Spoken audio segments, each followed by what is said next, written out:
sit-down at La Tavola Nera smelled like espresso, sweat, and betrayal.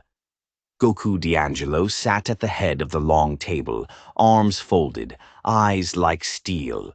His crew, Nick DeCaprile, Supreme, and Lou Carbone, kept their mouths shut. They could feel the weight of something ugly rising in the room. "You know why I brought you here," Goku growled, his voice cold, deliberate. "Somebody in this room cracked. Trock's dead, shot, in front of us. And the only reason Supreme's wife had to do what she did is because someone tipped off Christian's intelli." Lou blinked fast. "You think I'm the leak?" "I didn't say that," Goku replied, calm. "But you're the only one who disappeared the night before it happened. You ain't where you said you were." Before Lou could answer, Goku stood. His presence swallowed the room. "This family don't survive another betrayal, so whoever it is, say it now or we all go down with the ship." The silence was thicker than the smoke curling from Supreme's cigarette. Back in Goku's office, a memory gripped him. 16 years old, fists bloodied in a New Jersey alley. Trock on the pavement, nose broken. "You stole my girl, Chris," Goku spat. "I don't forget that shit." Trock laughed even through the pain. "You think she was yours?" That day haunted him. The past always did. Later that evening, Goku called Harlow Blonde to meet him alone. Her heels echoed through the hallway of the old social club as she approached. "You called, sugar?" He poured her a drink. "Sit down." She did, eyes suspicious. "This about Trock?" Goku hesitated. "Yeah. Where is he?" He couldn't meet her eyes. "He's dead, Harlow." Christian was closing in. "Valerie, she set him up. Supreme's wife pulled the trigger before he could rat." Harlow stared, then looked away. Her jaw tensed. "You lyin'." "I wish I was." Tears welled up, but she swallowed them down with a tight, angry sip of bourbon. "He was scum, but he was my scum." Somewhere in the city, Bambi Palermo sat across from Christian's Intelli at a diner in Bensonhurst. He flashed his silk-lined smile, sliding her a phone. "Your girl, Valerie," he whispered. "She's been calling me, crying." Bambi froze. Christian's voice was syrupy and slick. "Thought you should know your godfather's wife ain't so loyal." Bambi's blood boiled. That night, Goku stormed into his penthouse. Valerie was on the couch, wine in hand. He yanked the glass from her and smashed it on the wall. "You think I wouldn't find out? Trock, of all people!" Valerie stood, defiant. "You were too busy running your kingdom to see what I needed." He lunged, grabbed her by the wrist. For a second, just 1 second, he nearly lost control. But he let go. "Get out," he said through gritted teeth. She hesitated, then walked out, heels clicking on marble, the sound of exile. Back at the bureau, Agent Caden Winters stared at the crime board in his office.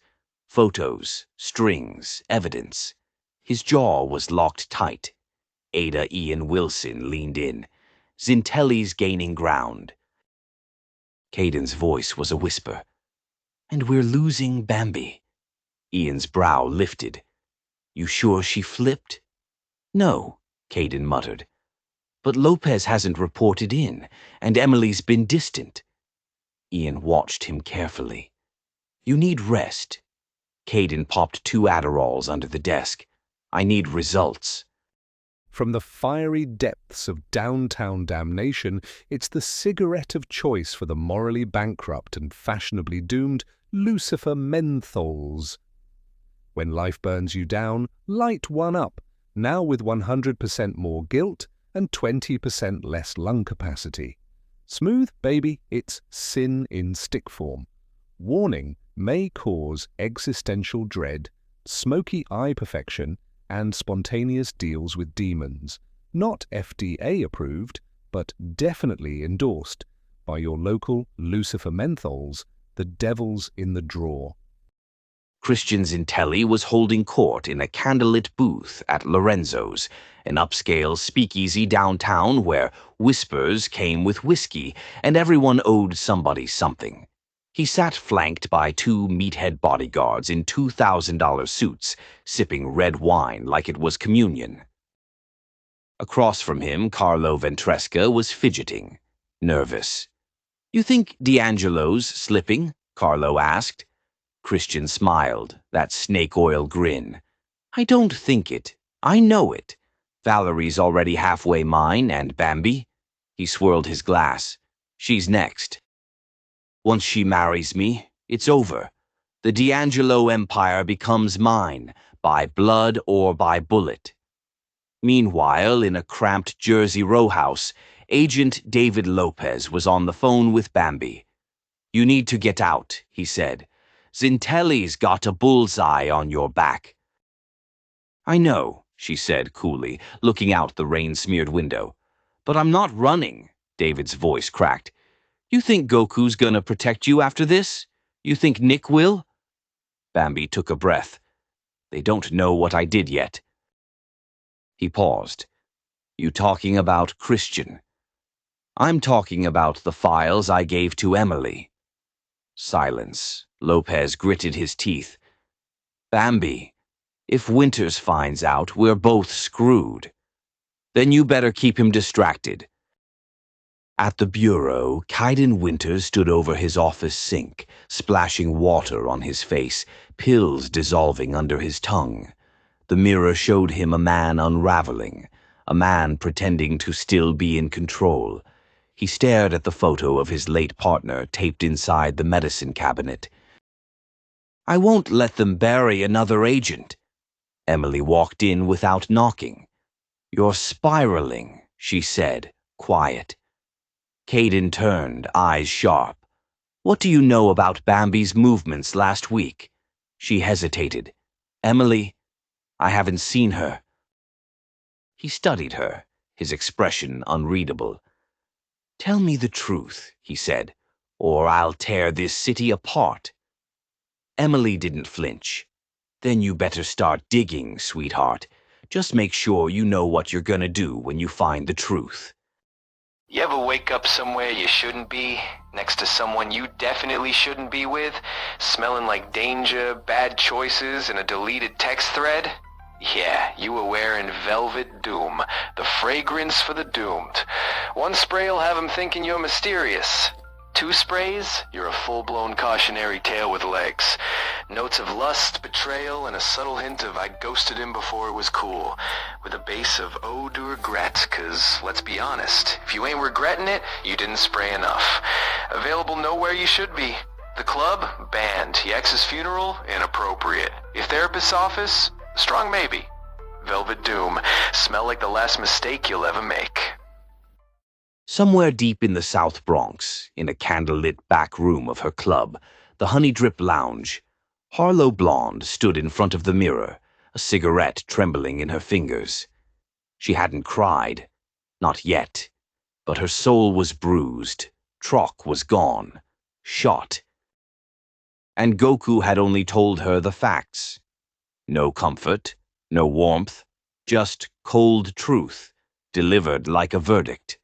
She took a drag, then flicked the ashes into a tray shaped like a gun barrel. "God damn him," she muttered. "He lied to me while he was sleeping in my bed, hiding things under my nose." She turned as the curtain behind her rustled. Stash Cash, her right hand, stepped in. "You all right, boss?" "No," she said, "but I will be." He nodded toward the booth where KFM was sitting, pen in hand, scribbling lyrics. "That boy's got something." "You sure you still want to bring him into this world?" Harlow stared at the stage, where the red velvet curtain hung heavy. "This world ain't waiting for him to walk in. It's already crept under his skin. Might as well teach him how to bleed like a pro." She crushed the cigarette in the tray. "Besides, we gonna need every ally we can get. Christians in Telly don't play fair, and I ain't playin' scared." Stash raised a brow. You gonna call Bambi? I already did, Harlow said. Told her I want in, full throttle. And Goku? She hesitated. He don't get a say in this. Then she walked out toward the bar, her heels clicking like a warning shot. Nick Palermo up to Mammy's place in Bensonhurst. Not for Sunday dinner, this was business. A brick had come through the window that morning. Christian's calling card. Bambi was already there, pacing on the porch, a pistol in her waistband and venom in her stare. He's sending messages, she said. Nick nodded. Let's send one back. Inside, Mammy was cooking like nothing had happened.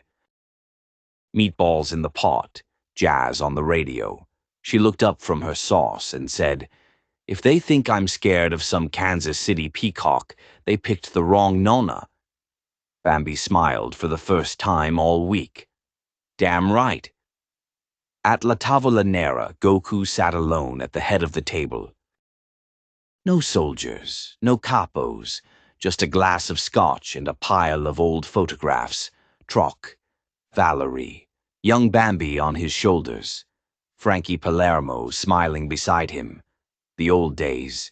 He whispered to the ghosts. I should have seen it sooner. His phone buzzed. A message from Emily. One name, Dr. Lester Vine, Jersey. Off the books. He stared at it, then picked up his coat. A dark alley in Newark. Bambi stood with a silenced pistol pressed to a man's temple. You tell Christian, she whispered, if he comes near Mammy again. She fired once into the air, making the guy flinch and piss himself. He won't even get a warning shot next time. She walked away, heels clicking in rhythm with her rage. Next time on Neon Noir, secrets don't just haunt, they hunt. After the ashes of betrayal settle, Goku D'Angelo ain't sleepin'. He's stalking the truth like a man possessed. Valerie, she's gone ghost. And Supreme, that man's got blood on his hands and a new target on his back. Meanwhile, Harlow Blonde's world is shatterin'. One minute she's toastin' champagne, the next she's facing down the cold, brutal truth about Troc. And let me tell you, sugar, it don't go down easy. In a dimly lit safe house, David Lopez wrestles with the weight of his lies and the woman he can't quit. Bambi Palermo's pushin' too close to the edge, and baby, there ain't no net beneath her this time.